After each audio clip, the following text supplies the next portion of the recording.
Everything is here to stay, and it's always now. It's always now. There never was a used to be. Everything is here with me, and it's always now.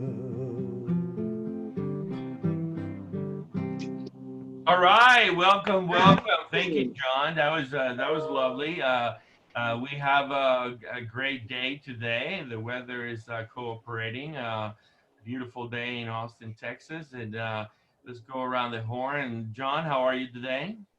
I'm doing very well. You know, I've switched my unit of analysis from the individual. I've decided that if you don't think you like mass, try a ventilator.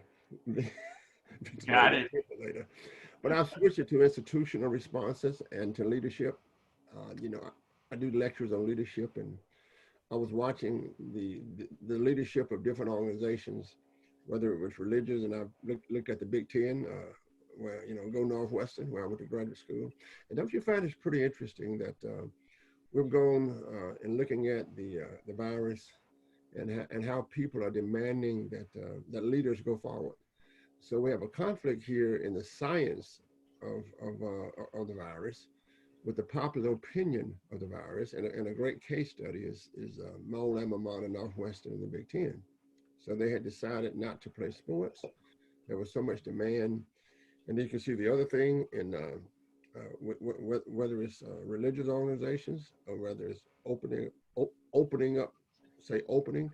So we've gone away sort of from leadership, that is the people that's supposed to make the decisions, to almost a popular takeover of decisions itself. So I think from an analytical point of view, I find that very, very interesting.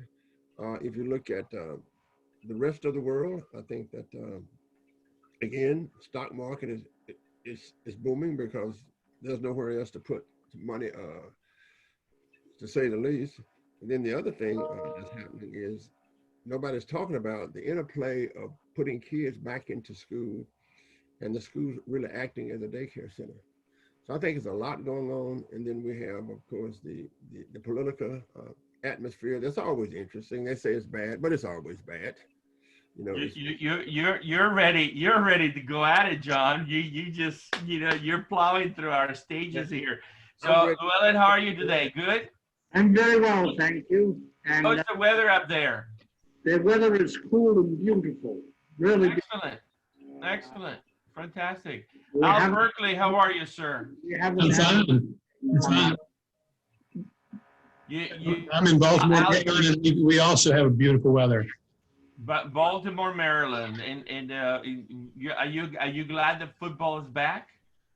I do like football, and I worry about the virus, obviously, but it's fun to watch the games. Yeah. Well, before I get going here, let one introduce you, and you know, our audience keeps jumping on, and hopefully we'll have a robust audience today. But Alfred Berkeley is the chairman of Princeton Capital Management, but chairman of Gentag. Love to know what that is. Board member of RealPage and Security First. And before all that, he was a board director of the World Economic Forum USA, also XBRL International, also XBRL US, as well as Edgar Online and WebEx, which is a company owned by Cisco. And he is a former trustee of Johns Hopkins University, and he's also a former vice chairman and president of NASDAQ and governor of NASD. He was also a managing director of Alex Brown and Sons. Chairman Berkeley was at the Air Force for about 6.5 years. He attained the rank of major. So we have to remember, and I know that John Butler likes that because he's a Vietnam vet. And then in terms of education, Wharton School of Business at the University of Pennsylvania and University of Virginia. So Al Berkeley, we're glad to have you. It is. Thank you. It sounds like Tiger Woods being introduced before a golf tournament, and all the golf tournaments he's won. I have one of these totally unstructured, unplanned lives. I've been so lucky in life. And if you want to know about Gentag, I'll tell you about it. It's a patent company that owns the basic patents on sensors talking to cell phones using Bluetooth or near field communications. It's quite an interesting company at this particular moment. Absolutely, absolutely. So we'll back and let me see where we are this week, guys. So it's been quite a week. Lots of going on. Fortunately, things are trending down on COVID, both on the death toll and on the new cases. And I saw there was a big debate in Texas finally recounting things. It's fascinating that they were doing COVID case counts based on averages instead of the actual numbers. They finally changed to the actual numbers. So there'll be a small spike going forward, but it's going to trend down dramatically. So things are not as bad as they seem. And in terms of the back to school, clearly the leagues are back. Football is back. You probably saw the news that the Big Ten decided to resume the season out of the blue. Hopefully the Pac-12 will do the same, and we'll have a real national championship trophy in January timeframe. And the stock market in there, nothing dramatic. It's up 147 points on the Dow, 61 points on the NYSE. NASDAQ slightly down 20 points, no big deal. Probably the largest software IPO ever, a company called Snowflake, went out today at 120 and it's trading in the 260 range. Superb team is the reason that they're saying that that's the case. The team that is taking the company public has done 3 IPOs before, or something like that. Crude oil, it's hanging in there. No change from last week, 36.70 cents on the WTI price. So again, airlines, I guess, are not flying enough. People are not driving enough. So consumption is remaining somewhat flat. And the price of gas in the greater Austin, 8 cents up slightly at 172, which is fantastic, below $2. And then the other thing to say is that we got confirmation from Yelp that they went back to all their businesses. They have issued a report, about 8 weeks ago when things started out happening, that 53% of their businesses were having trouble. They were registered with them, and they have confirmed now that actually 60% of the businesses they were registered with them are not renewing their registration because they have all gone bankrupt. Primarily, small retail and restaurants alike. So Al Berkeley, what's your take on what's happening with COVID, the economy, the recovery in Baltimore, and your view and perspective as a global citizen? Well, I think that the answer is testing, and I think that we've really messed it up by not getting the testing available. I think we're on the lip of some very serious high volume, low cost tests becoming available, and they will change the game. I was talking to a man the other day that's got a tunable laser test that give you an answer in 10 seconds and cost less than $1. Wow. So that could go in front of a football stadium, or it could go in front of an airline check-in, or it could go in front of a school door and change the game because you go right away. Right. What's your take on the how things are managing? How we're managing the COVID crisis? The economy in general, how do you see the opening up of the economy? How do you see all that? Yeah, I think the Federal Reserve is doing exactly the right thing. I think we need to understand and be very tough-minded and very cynical about the fact that we have pumped enormous liquidity into this market. And as you said in the introduction, the stock markets and the financial markets are one of the few places you can put anything. So I think that the game is not as healthy as it appears to be because we're absorbing all this excess liquidity into the measurable indices. If we were putting all that liquidity into something you couldn't measure quite so precisely to 4, 5, 6 decimal point precision in a spreadsheet, you'd be talking about things a different way. Yeah. John Butler? Yeah, I think so. I mean, if you look at, as you're right, we have different ways to measure the economy. We have the stock market, which is the economy of credit and money, and then we have the economy of real services. But I think you're right. I think that going through this crisis, the measurement, that is the numbers, will change. And I like the way you said, if you were to put this stuff on a spreadsheet, then you would be looking at it in a completely different way. But on the other hand, we're also in a time of what I call the projection of prosperity. And the question is, how do we get through this thing on the one hand, and at the same time projecting prosperity? So one of the measures that we have, as Andreas would have talked about, is the number of restaurants that's been closed, but that's just one measurement. So what this has told us is that where you work and what you do really can have an effect on how much you should save, and really how much you should save to really go through the next 2 years. So what we've talked about here, Al, a lot is the fact that the gig economy, we probably need to put some safeguards under the gig economy. And when you look at things like football, bringing it back, you got to feel sorry for places like, well, I don't feel sorry for places like Tuscaloosa, Alabama, because I went to undergraduate school at LSU. But you really have to feel sorry for the one town, football schools, whether it's Texas A&M or Penn State is, because there's absolutely it's all dead. The economy there is dead. So looking at everything and looking at the economy, I would say we are in a situation where we're in bad shape, but we have to project an interesting future. It's kind of like, Alan, when I was in Vietnam, we used to wake up and say, what a great day to die, but things are going to get better. I think you remember that, right? So the economy is now sitting on what I would call different kind of measurements, but they're measurements that are not solid. We would never teach this in a finance class. We never teach these kinds of measurements, but we have to look to the economy as prosperity while there is questions of prosperity. Yeah, Llewelyn?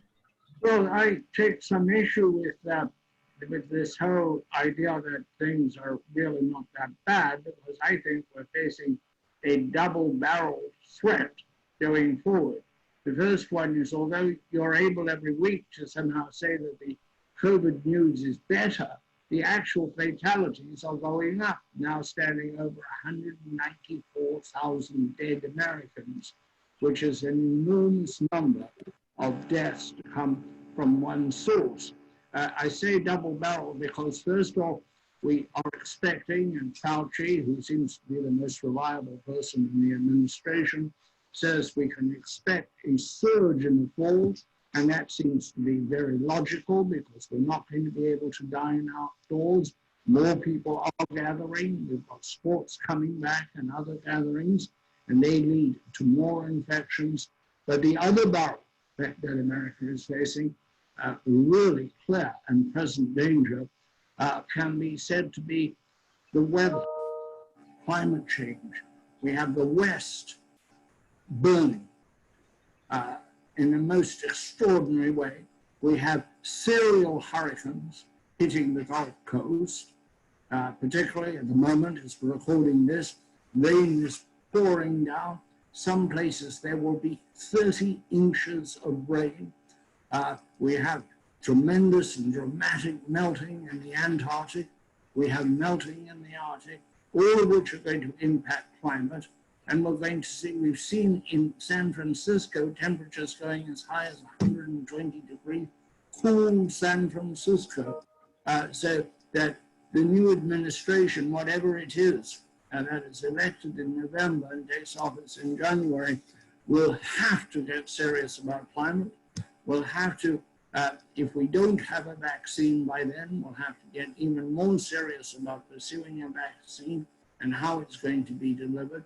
These are not times for totally happy talk. There are too many things overhanging. It seems to me we are camping under the volcano, and it is not by any means extinct. Al, what do you think about listening to these two guys' perspectives? Well, I was looking at testing as a key because I think that is one of the things that we failed to do. I also think that we've shown a lack of self-discipline and understanding as a population. Other nations in the world have taken to face masks, for example, taken to social distancing on their own without debating it as an ideological point of contention. So I think, we have nobody to blame but ourselves on this, and it's not entirely the administration's fault. It has to do with a lot of people not protecting the other man, the other woman. Yeah. Our culture, yeah. I'm a Latin guy. You probably can tell that, and I can tell you that south of the border, it's a nightmare because the Latinos don't know how to not to touch, kiss, hug, grandma, and everybody all day long. And this whole can't touch you, that is totally anti-culture, and it's just not working. And so that's why you see the cases in Spain and Italy going through the roof, because it's the same thing. They just keep touching each other, It's just like culture, but right? But the answers are there. The answers, there are enough countries in the world that are controlling this thing to show the way.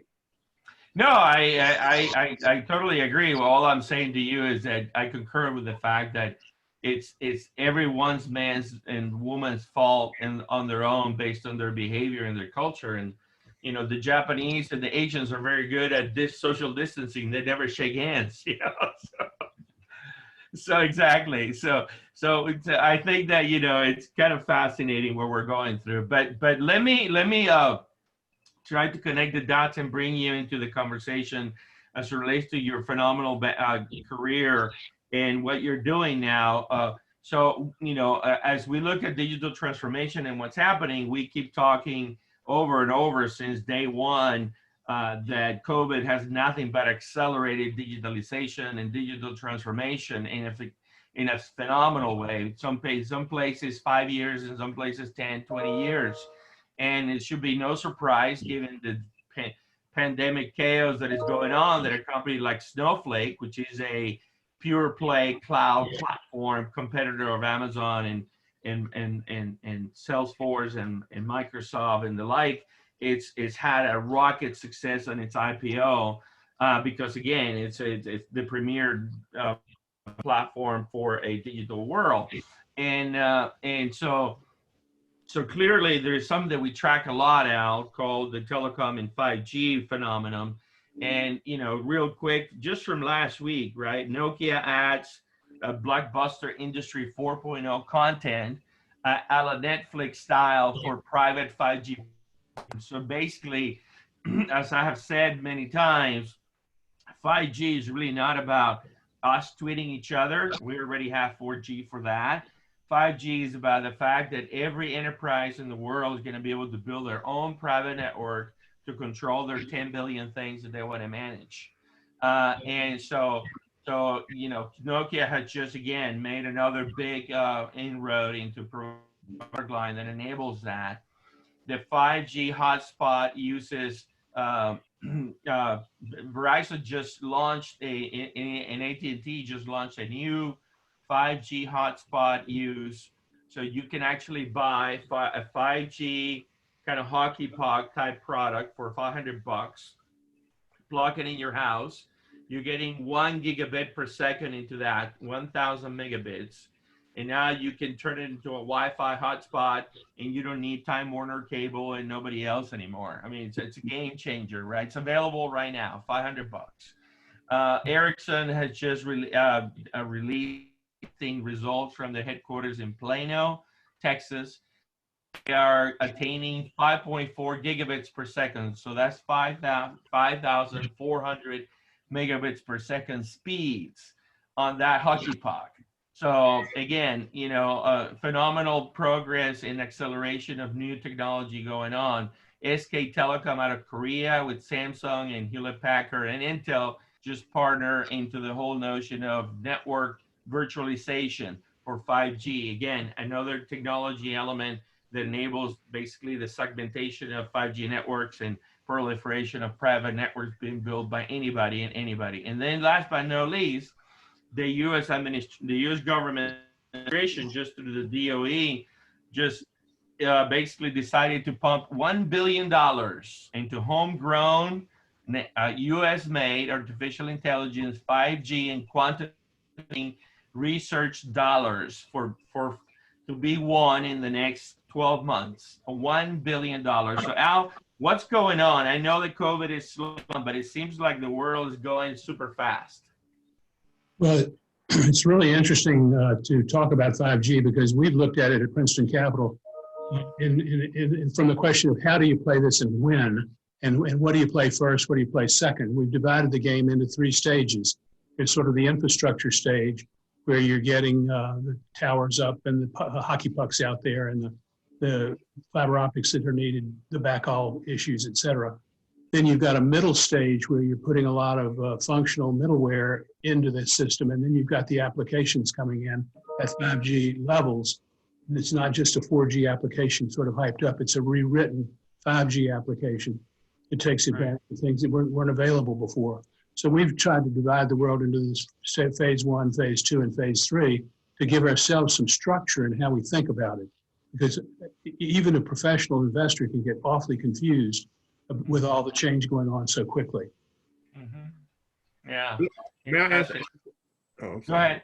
Go ahead, Let John. me ask a question on the application side and the speed, the 0 times speed time. And my question is, given that things are moving so fast, and I'm an investor myself, things are moving so fast, and you begin to look at what to invest in. So my question is, given the fact that $1 billion has been done for research, the question is, which of that research will be commercialized? That is, if you look at what happens, we spend $1 billion for a research process, but then the VCs, the angel networks, and other investors will really take that to market. So in all of the great funding for the application for 5G and for all of the Internet of Things 5G, how do you see the investment that will really make 5G the real game changer as we go through all of the clutter? Well, I think one of the advantages we have in the United States is the ability to start companies fairly easily, there's an ease of entry. There are capital constraints in many places, but we don't have this sort of class structure that many places in the world have to decide who can be an entrepreneur and who can't. In our country, you can dream and you can be.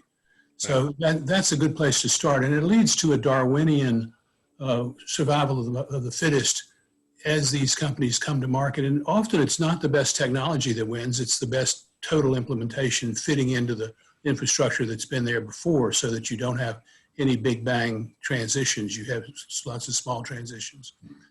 I think that the real issue on the financial side is an understanding that awareness has become one of the driving factors. So you see these unicorn model, a handful of companies that are supported with massive marketing capability, massive awareness creation.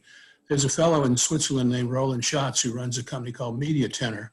I used to be on their board. They measure the awareness threshold in different industries.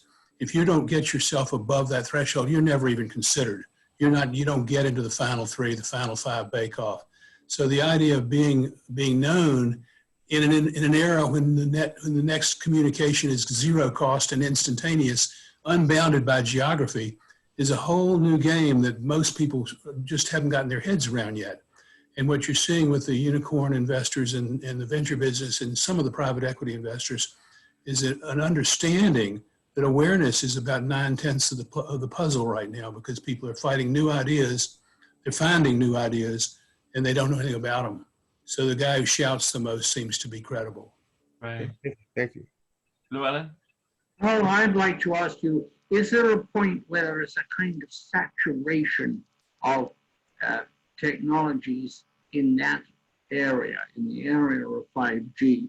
We've seen saturation at other times in other technologies. I think of the Concorde as being an interesting example. People wanted better airplanes, but did they really want to go at Mach 2.3? And apparently not, because there'd been no great move to develop a new supersonic airliner. It was of very little utility to a few people. I thought it was a wonderful machine and I was fortunate enough to fly on it, but I wonder at what point you find yourself with great technology and no customer. I've been in the energy business for over 50 years, writing about it, publishing about it, broadcasting about it. And we get all kinds of wonderful devices that could work, would work, might work. But there's a point where if there is no customer, there is no purpose. Utilities, for example, are showing scant interest in the new small modular reactors. Without the customer, the technology is rather doomed. Is there a saturation where people say, enough, we don't want to go any further, therefore we're not going to patronize or buy your product? Well, there's a well-developed group of thoughts around this issue. Before Clay Christensen died, he was working on a follow-up, really, to the disruptive technology ideas with the jobs to be done idea. What do you hire that milkshake to do? What do you hire that car to do? What do you hire that pencil to do? And it's a different way of looking at things. And you're exactly right, Llewelyn, that you can get yourself in a situation where you've invested in a product that nobody wants to buy because you didn't understand the job that people wanted that new product to do. Or put it the other way, you didn't understand what's underserved and unserved in people's needs, and you went to someplace that they didn't care about. I think. Sorry, Al. Well, is it not part of the challenge of innovation? You can't do market research for something that doesn't exist, and you don't know if there's going to be a market there until, in fact, you develop some sort of product. Well, look at the situation we're in now with encryption and cybersecurity. We've got over 2,000 cybersecurity companies out there. People are totally confused about what the differences are.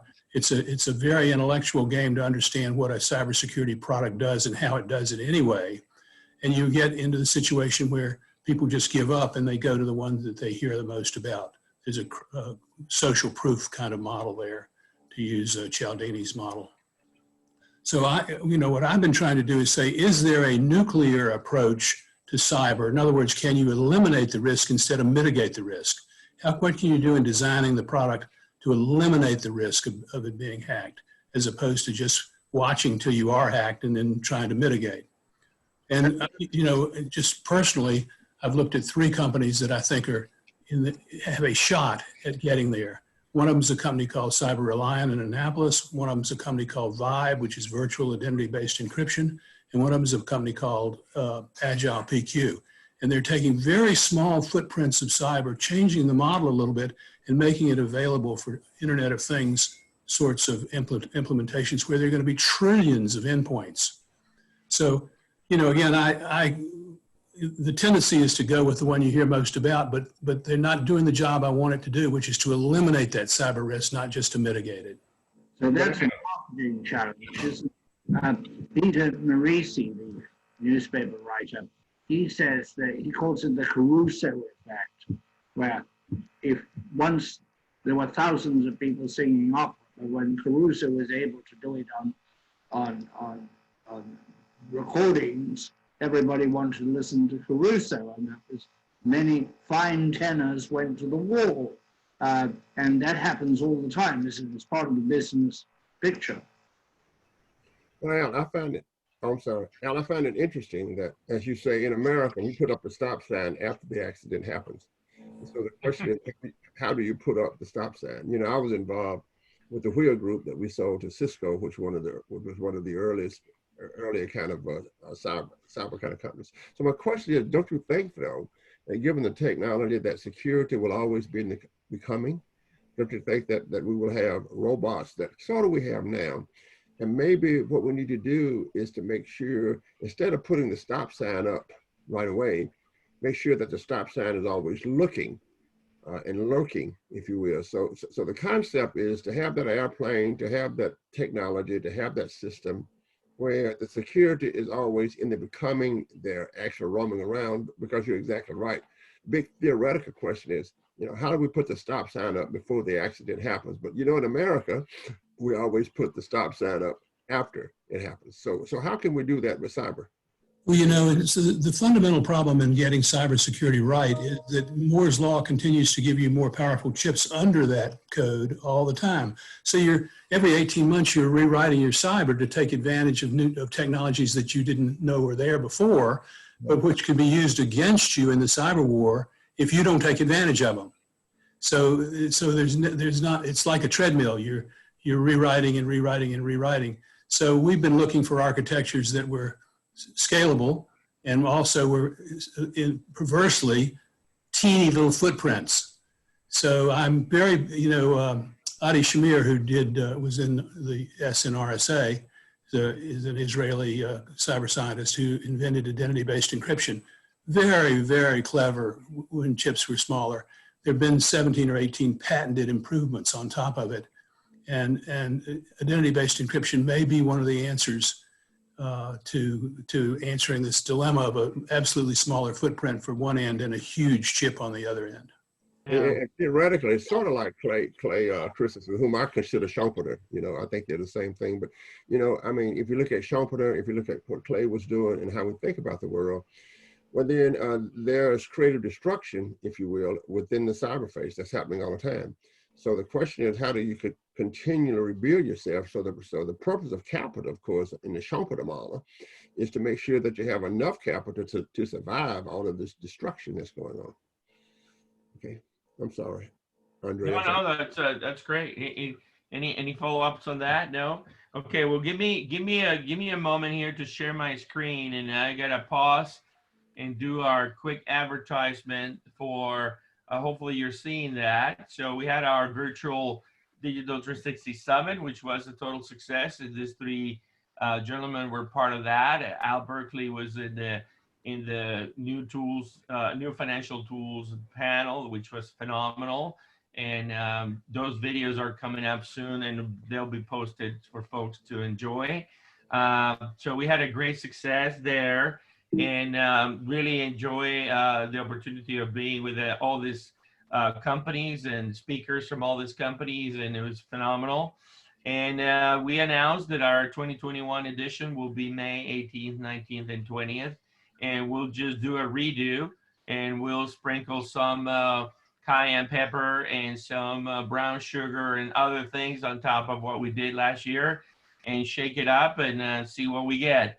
But I can tell you that it was phenomenal success. We had 900 people register, roughly 600 people attended.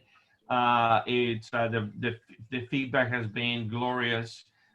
So we are working on the follow-ups right now with everybody, and making sure that the speakers in the panels will be able to enjoy, have perhaps some participation in how we roll out the 28 videos and the 11 white papers that we're going to post from what transpired.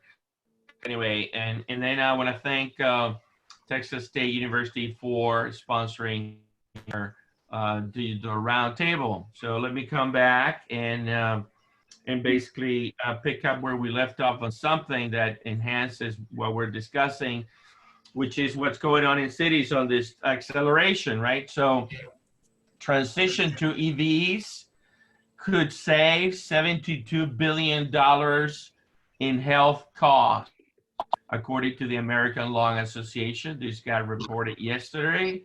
I think that's an interesting unintended consequence. I've said all along, time now, that if we could only do one thing, would be to replace half of the vehicles from gas to electric, and all our problems will be solved.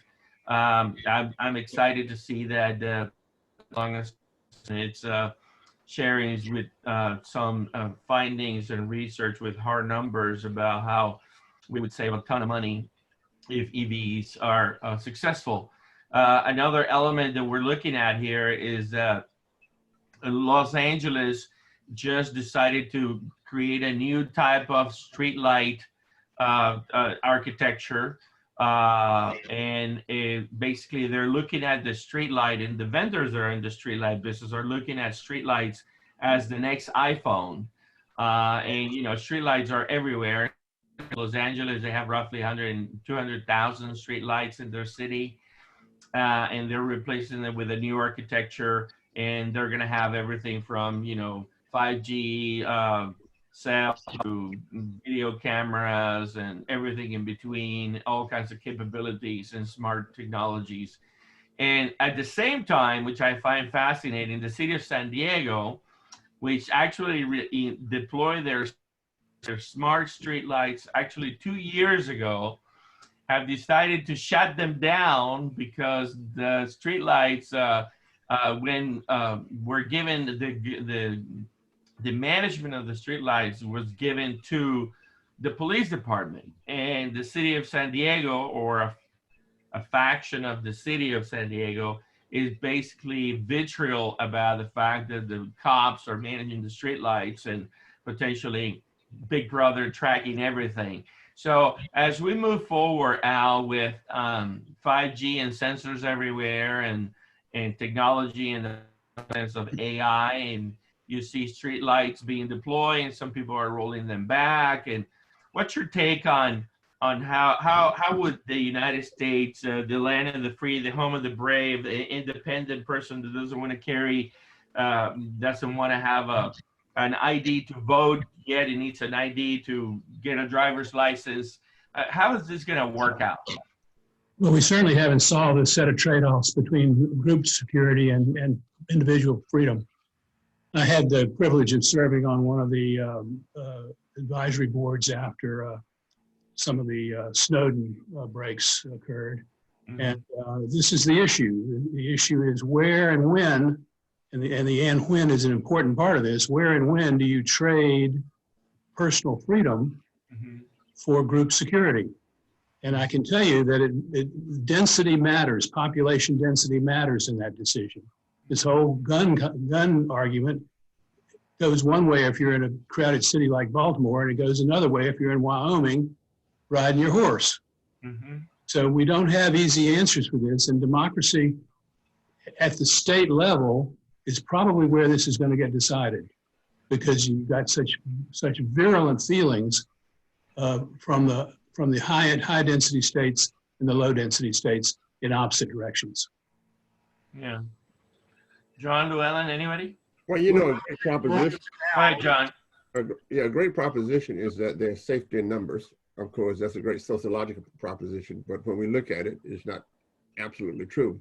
Also, of course, one of the things about democracy is giving up playing basketball or football, is giving up your individual, what you want to do individual for the good of the group. So I think on the one hand, you're going to have the legal stuff to come about, but then on the other hand, we all know that in the context of a democracy, we must give up some of our individual wishes for the will of the group.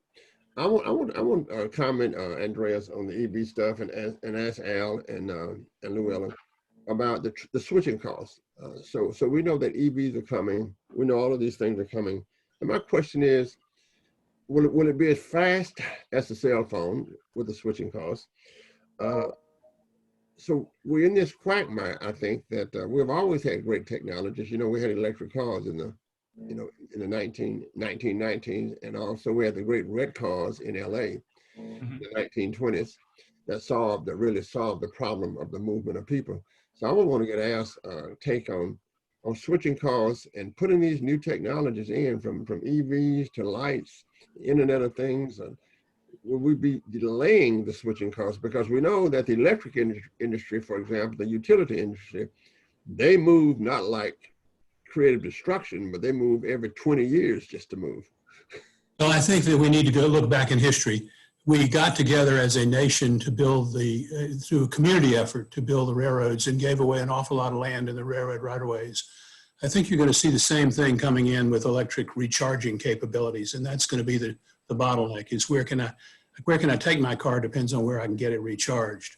So I think you're going to see a reckoning between the community approach and the free enterprise approach to who gets to bear the costs and when and how long for development of refueling capabilities with electricity.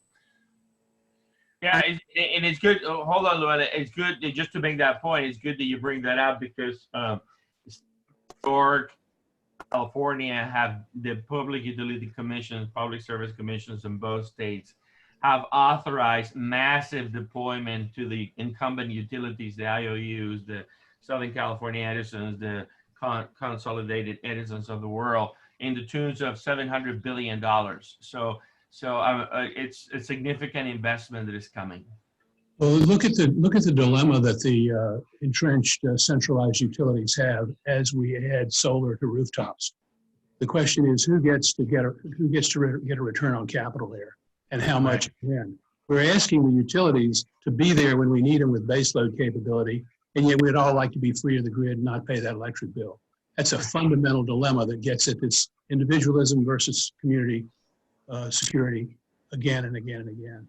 Yeah. I think that transition cost is something that mostly the market will take care of, because the electric car is so appealing in so many ways, and as the range improves, it will be pretty irresistible. We did not ask what the transition cost was to introduce air conditioning after the Second World War, and it was a huge impact. It actually caused us to have to vastly increase the supply of electricity. Electric utilities in that period were growing at 7.5% a year, doubling in 10 years. We had a huge deployment of a new technology, air conditioning. It wasn't that new, but it was suddenly available to everyone. You could put a unit in a window, and people did.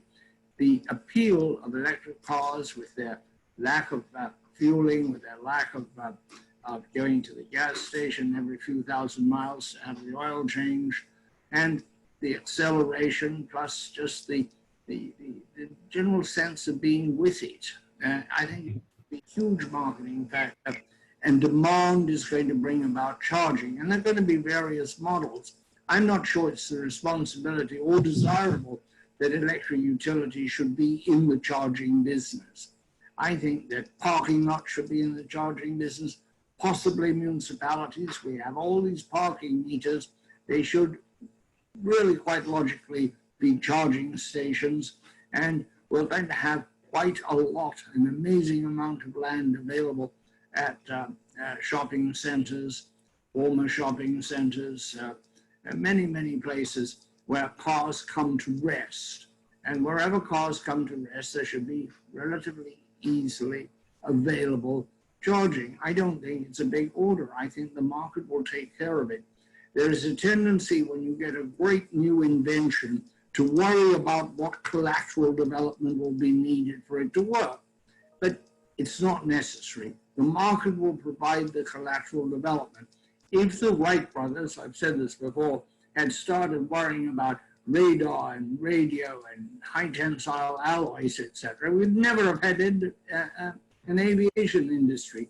They worried about flying, and that all the collateral developments take place without any regard to how that would be. And I think that is true of major thrusting new technologies. If a technology is strong and thrusts into the market, all the things needed to enable it will happen. And I think this is going to happen, and that we should relax about it. I don't think we need a lot of public money, whether it's through rates or whether it's through taxes, to bring about this change. It's going to happen, and it's going to make a lot of money for a lot of people in the course of its happening. Yeah, that's a good point. Good point. Al, I'm curious about something. We seem to, over the last 20 years, have acceleration where we were totally a geopolitical world, and we still are in many ways, but the whole notion of a corporate world, and clearly we have that in America with the fact that a corporation has the same rights of a human being, that a corporate world would dominate with globalization and so on. And now globalization is getting chipped at it. What's your take as it relates to capital markets and innovation? Where are we in our journey? Where are we going back, or are we moving forward, or are we skipping? Are we jumping something? What's the shift that is in front of us? Well, I think it's a normal perturbation in a growth curve. I think that we have not worked out the balance between who seizes the rents, the economic rents of an improvement when you saw China come into the market in beginning in '89 with the wall coming down. You have to be careful what you wish for. I would not want to go back to where they were before, because I think the best route for mankind is to be totally dependent on each other around the world. And this issue of, can I be dependent on you and trust you, or do I have to provide everything for myself, is a fundamental argument of the globalization era. I think that if we were dealing with democracies all over the world, we would have a different dynamic to this. If we've got strong dictators and lots of people and lots of resources, that's a different factor than we've dealt with before, and we haven't quite figured it out. Yeah. I want to ask you something to take us into my favorite topic, data. You led the transformation of data in NASDAQ. In what took place there, and perhaps, you know, in many ways, I'll make this statement. You and I have never talked about this, but I would argue, and I remember vividly, New York Stock Exchange holding tight to what NASDAQ was, and they hated it. And somehow the dominoes tumbled. Can you walk us through that and how we got to where we are? Well, there are many threads to that story. We can spend the 2 or 3 days on it. But I think the critical decision was when NASDAQ and my team, everything at NASDAQ was a team leadership model. Mm-hmm. And we did lots of communications with our customer base. The team decided to let computers put orders in themselves. Mm-hmm. And you immediately began this winner-take-all model where the marginal cost of that particular part of the value chain went to zero. Mm-hmm. And when costs go to zero, you get changes you don't expect. Mm-hmm. And so New York made a huge mistake in trying to hold on to a single dealer's monopoly. And we were intellectually more appealing, particularly to the West Coast entrepreneurs and the tech industry entrepreneurs, right, in NASDAQ, by saying we would bring technology to the table and we'd bring competition to the table. And I can remember a wonderful session with Craig Barrett at Intel about how that had to be the better model than giving it to a monopolist. But I think the data question that you're asking is actually really important, because what happened was the SEC took notice, and Chris Cox was chairman of the SEC, and I got a call from Mike Halloran, who was his chief of staff, who said, could you come over and talk to us a little bit about how we get the EDGAR database, the database of all the public filings and the mutual fund filings, away from being a PDF file and into something that can be read by a machine. Mm-hmm. And we've been experimenting. Bill Gates had sent a team from Microsoft to ask NASDAQ to be a neutral party to demonstrate the capabilities of XBRL, Extensible Business Reporting Language. Now, for your audience who don't know, the structured languages that are coming out, and XBRL is one of the main ones on a world basis, carry with them the data you want, the number of $2 or whatever it is, but it also carries with it what it is, its revenued money, and where it came from and when it came from, and whatever else you want to use to describe that data. And what had happened is computers had gotten powerful enough and communication systems had gotten wide enough pipes that you could carry that extra data with you. And it transforms what you can do with data. So Chris Cox and his chief of staff, Mike Halloran, asked me if NASDAQ would help the transition at the SEC from essentially a PDF, shoot a picture of a file, to a data structured data architect that was machine readable. And I remember asking, in the chairman's office, I remember asking, well, how big do you think this volunteer pro bono thing you're asking me to do is? And the SEC staff said, well, we think there are about 5,000 data fields that will describe US GAAP. Well, we're at 19,000 and counting. The SEC, wow. And we had no concept of how complicated we'd made the accounting process. And essentially, you've got about 18 different industries, each with a different taxonomy.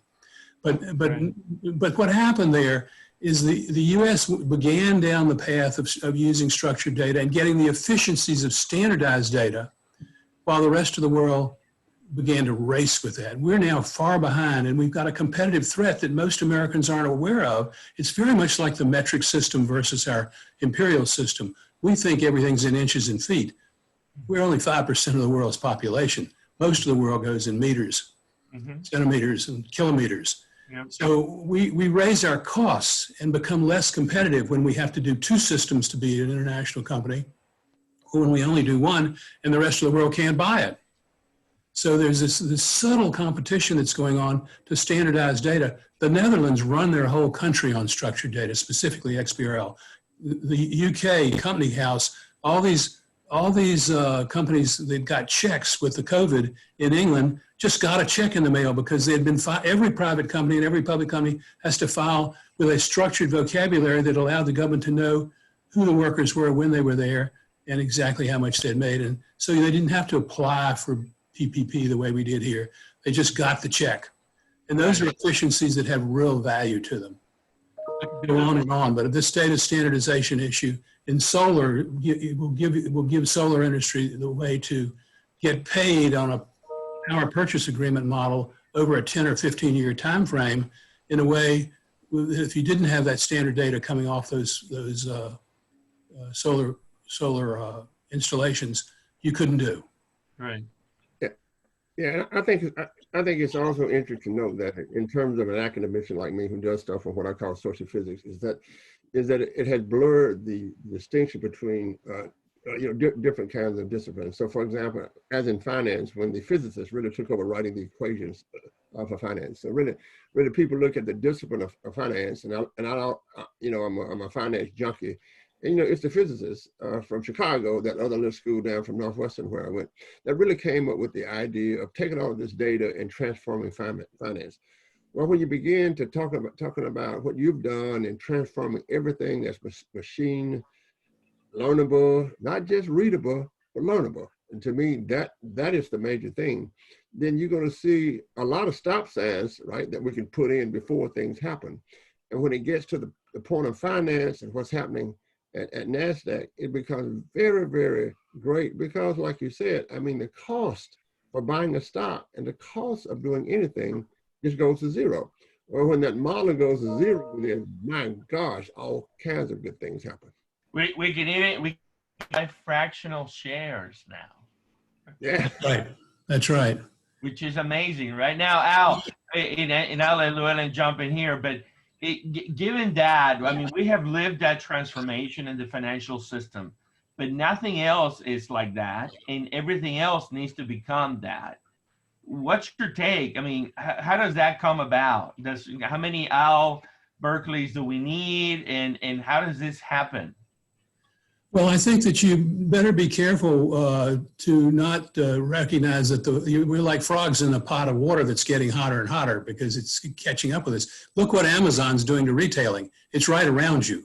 Mm-hmm. The costs, the efficiencies of just not having to go get something and wait for 3 days to have it delivered and getting it tomorrow instantaneously and going about my work. Those are productivity savings that we're not measuring.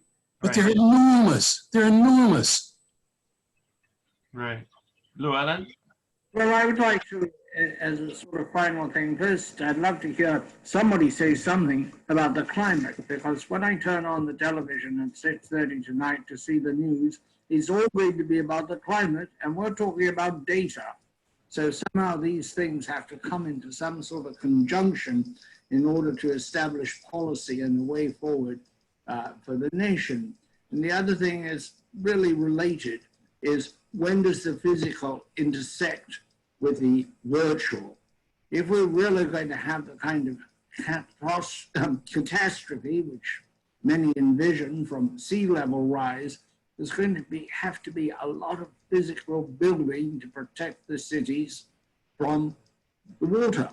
And that isn't a data issue. We can find out where should build by analyzing data, but at some point we have to mobilize skill, engineering basics, and an enormous amount of capital to defend the cities or to abandon the cities. These Llewelyn, I think that Peter Drucker would disagree with you.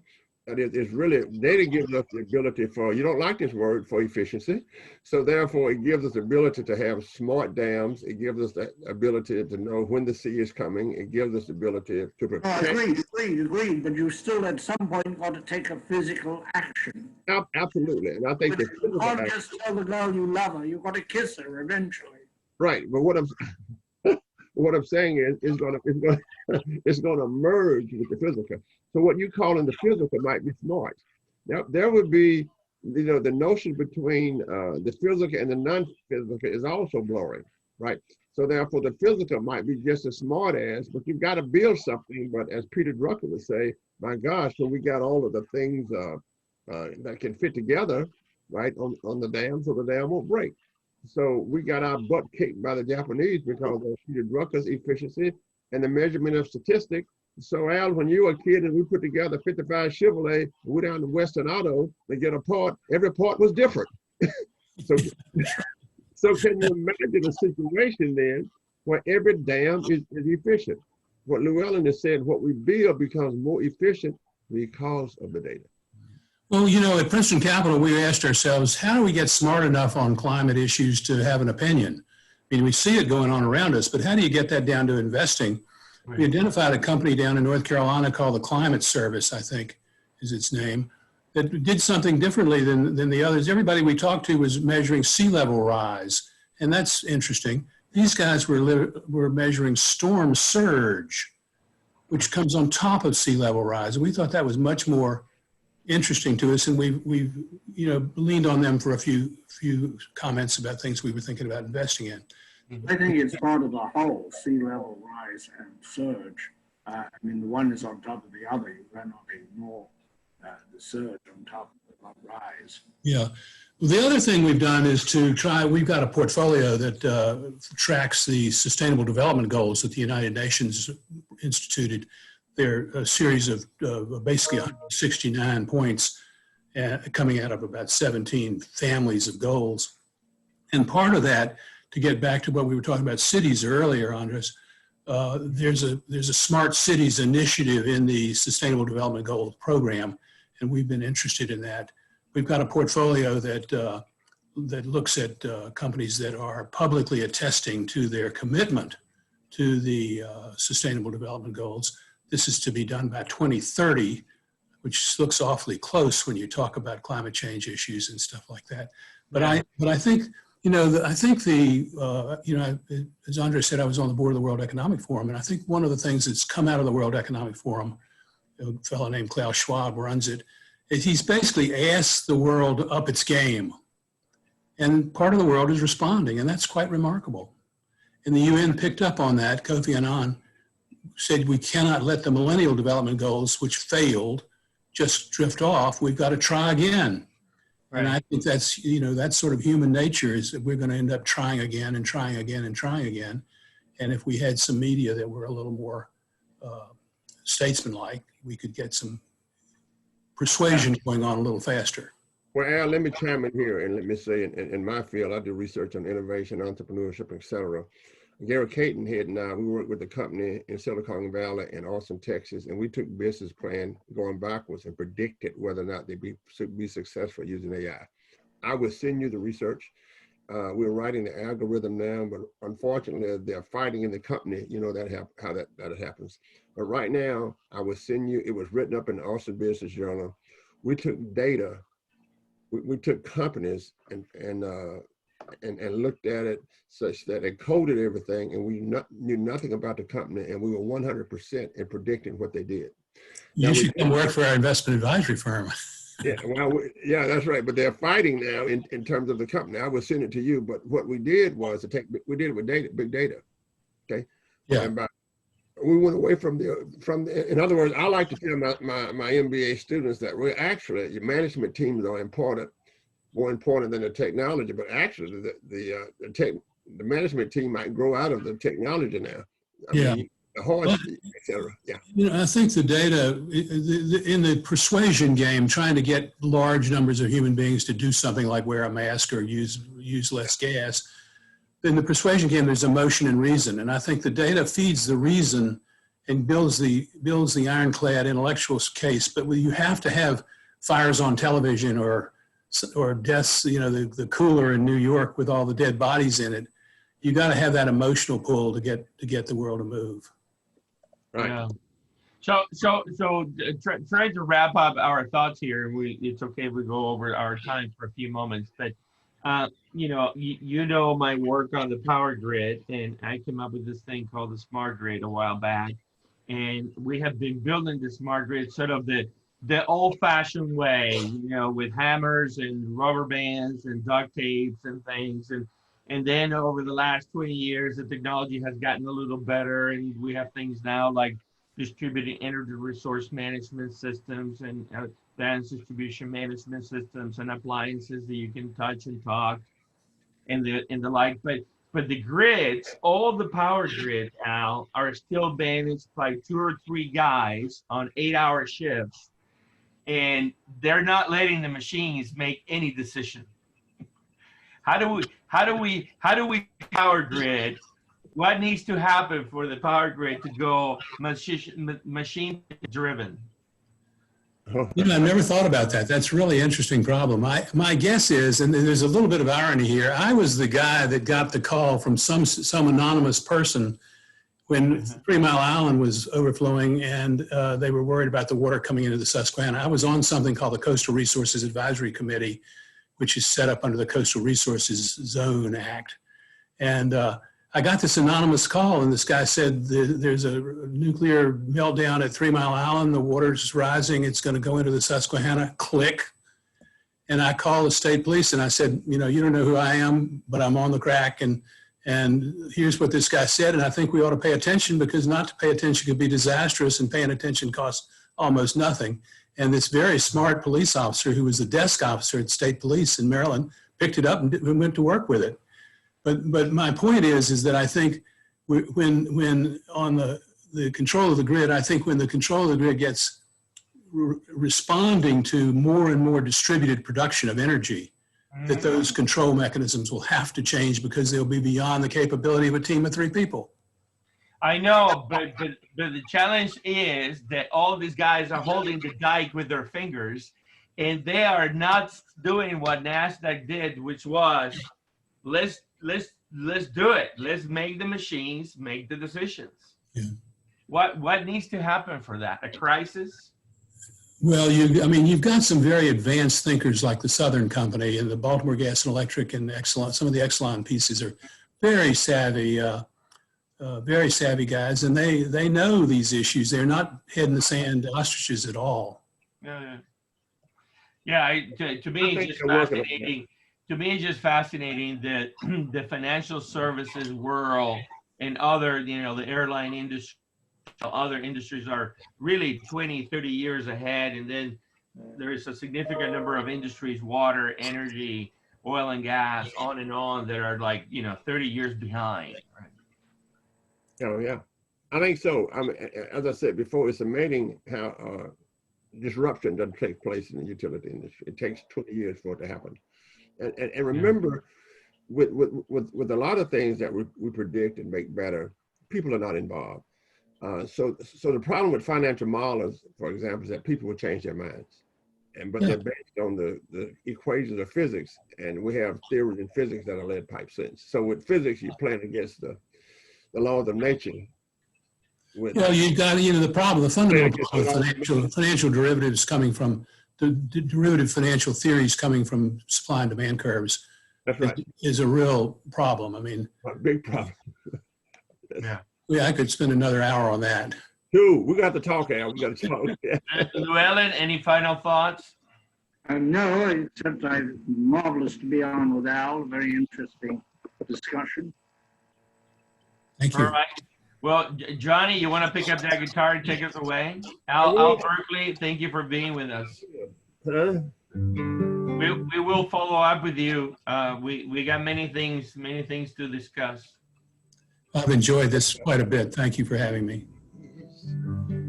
Christmas cards you sent to me, all that I have are these, to remember you. memories that come at night. Take me to an early time, back to a happier day, when I call you mine. But we sure had a good time when we started way back when. Bedroom talks and morning walks, oh how I love you then. All right.